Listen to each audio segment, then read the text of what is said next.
Bonjour tout le monde, j'ai une excellente nouvelle pour les auteurs et les autrices, comme vous avez pu le lire dans le titre de cette vidéo.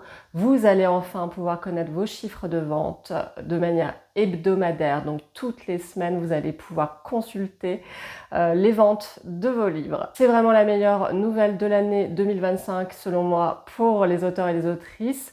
Je vais vous expliquer pourquoi et je vais aussi vous parler d'une deuxième très bonne nouvelle qui est liée à la première à la fin de cette vidéo. On en vient tout de suite au cœur du sujet. Comment allez-vous consulter vos chiffres de vente hebdomadaires? Vous allez pouvoir le faire grâce à Phileas, qui a fait l'objet d'une étroite collaboration entre des grands acteurs du monde de l'édition, que ce soit le syndicat national de l'édition, les associations de libraires diverses et variées, la Société des gens de lettres, etc., etc. Tous ces gens ont travaillé à la conception de ce nouvel outil qui s'appelle donc Phileas et qui est à la disposition des auteurs mais aussi des maisons d'édition.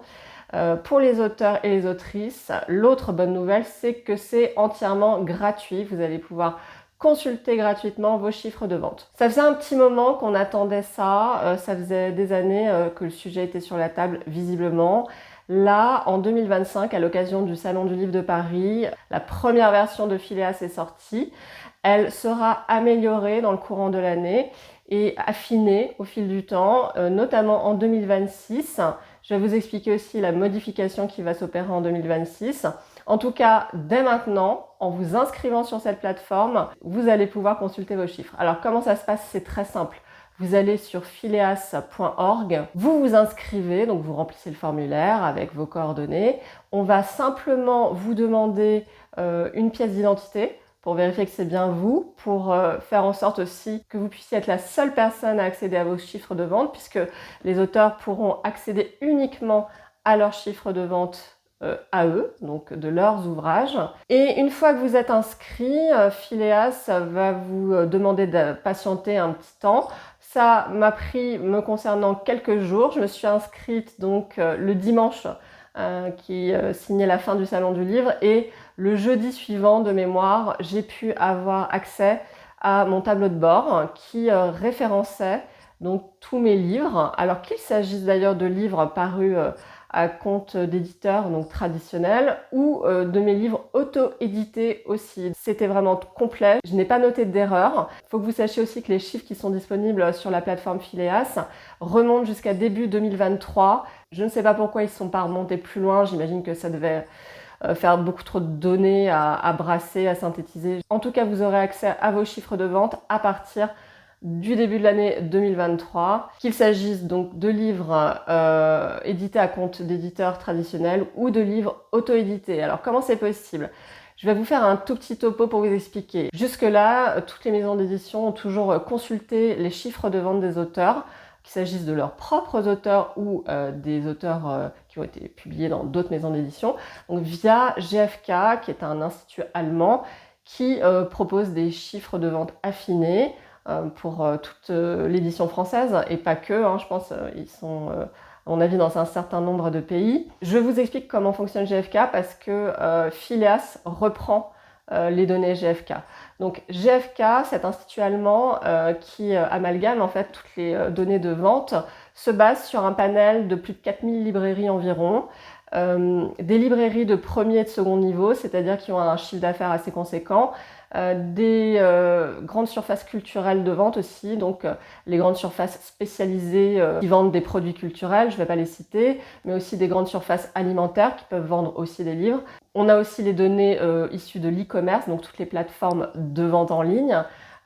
Toutes ces données-là sont amalgamées, synthétisées par l'Institut GfK, qui fait ensuite ce qu'on appelle une extrapolation, c'est-à-dire que GfK fournit une estimation au plus près de la réalité de vos chiffres de vente à partir de ce panel représentatif de surface de vente. Donc je rappelle, on est à peu près plus de 4000 entités analysées qui ensuite vont être extrapolées pour être censées représenter les 8000 points de vente environ qui se trouvent en France. Donc ça veut dire que les données GfK, si elles sont assez proches de la réalité, elles comportent quand même une petite marge d'erreur parce qu'il s'agit d'une extrapolation, donc on parle bien d'estimation, mais c'est quand même une estimation qui est fondée sur un panel représentatif, comme je le disais. Et donc les données qui sont transmises à GfK, c'est ce qu'on appelle les sorties de caisse, c'est-à-dire le moment où le client passe en caisse, donc il a bien acheté le livre. Ce sont ces données-là qui sont amalgamées par GfK.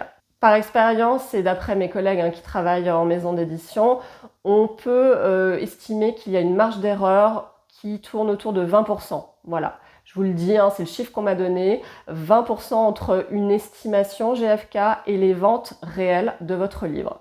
Sachant qu'après, vous allez évidemment avoir accès à vos chiffres réels via la reddition des comptes. Je vais en parler juste après. Je reviens à GfK.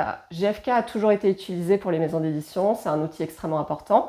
Dès qu'une maison cherche à publier un auteur, elle va consulter les données de vente GfK.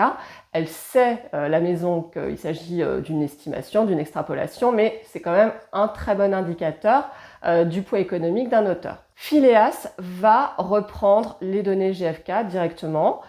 Phileas a dû nouer donc un partenariat avec GfK, mais Phileas veut aussi proposer en 2026 des données encore plus affinées et donc cherche à créer des partenariats avec le plus de surfaces de vente possible et notamment la Fnac d'après ce que j'ai pu lire. De manière à s'approcher le plus possible des ventes réelles. Vous avez pour l'heure une très bonne estimation des ventes réelles et en 2026 ce sera encore plus affiné. Et donc si vous voulez, la nouveauté c'est que GfK c'était accessible qu'aux maisons d'édition et apparemment l'abonnement coûte très cher. J'ai pas le prix, on me l'a jamais dit, mais c'est un vrai investissement pour une maison d'édition que de payer son abonnement GfK.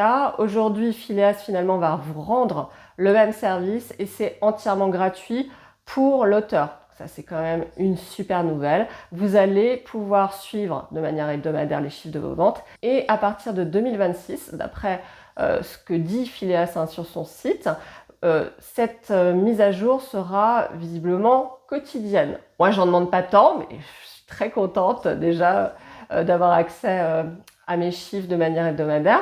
Et j'en viens donc à la deuxième très bonne nouvelle pour les auteurs et les autrices en cette année 2025.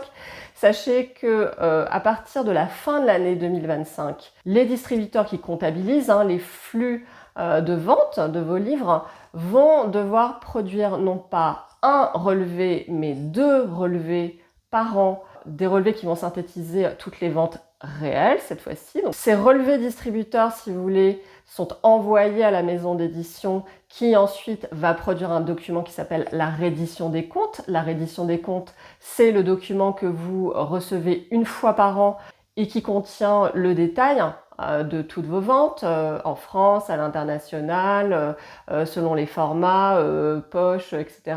Bon. Donc cette reddition des comptes, vous allez désormais en recevoir 2 par an et non pas une seule.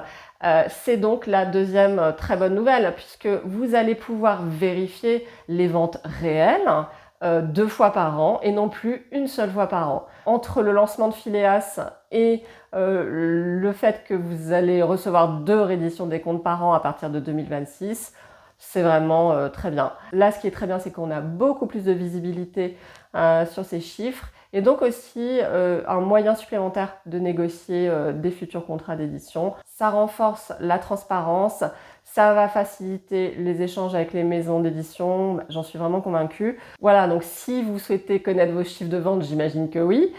Tous les auteurs édités par des maisons traditionnelles, mais aussi les auteurs auto-édités qui passent par des plateformes en ligne dont les données sont amalgamées par GfK et donc par Phileas, vous allez pouvoir consulter vos chiffres, donc je vous conseille vraiment de vous inscrire. Et puis n'hésitez pas à faire un petit retour d'expérience dans les commentaires de cette vidéo. En tout cas, moi je l'ai fait, c'est vraiment très simple. L'inscription, ça prend quelques minutes. Et puis ensuite, on a accès à notre tableau de bord avec les livres qui sont parus. Je trouve que l'interface, elle est vraiment très intuitive, très facile d'utilisation. Voilà, un outil précieux au service des auteurs. Vraiment, merci à tous les organismes qui ont travaillé sur cet outil. Ça va vraiment nous soulager en tant qu'auteurs. On va avoir beaucoup plus de visibilité. C'est top. N'hésitez pas à nous faire votre retour d'expérience dans les commentaires. Et sinon, je vous souhaite une très belle semaine, très bonne écriture à vous.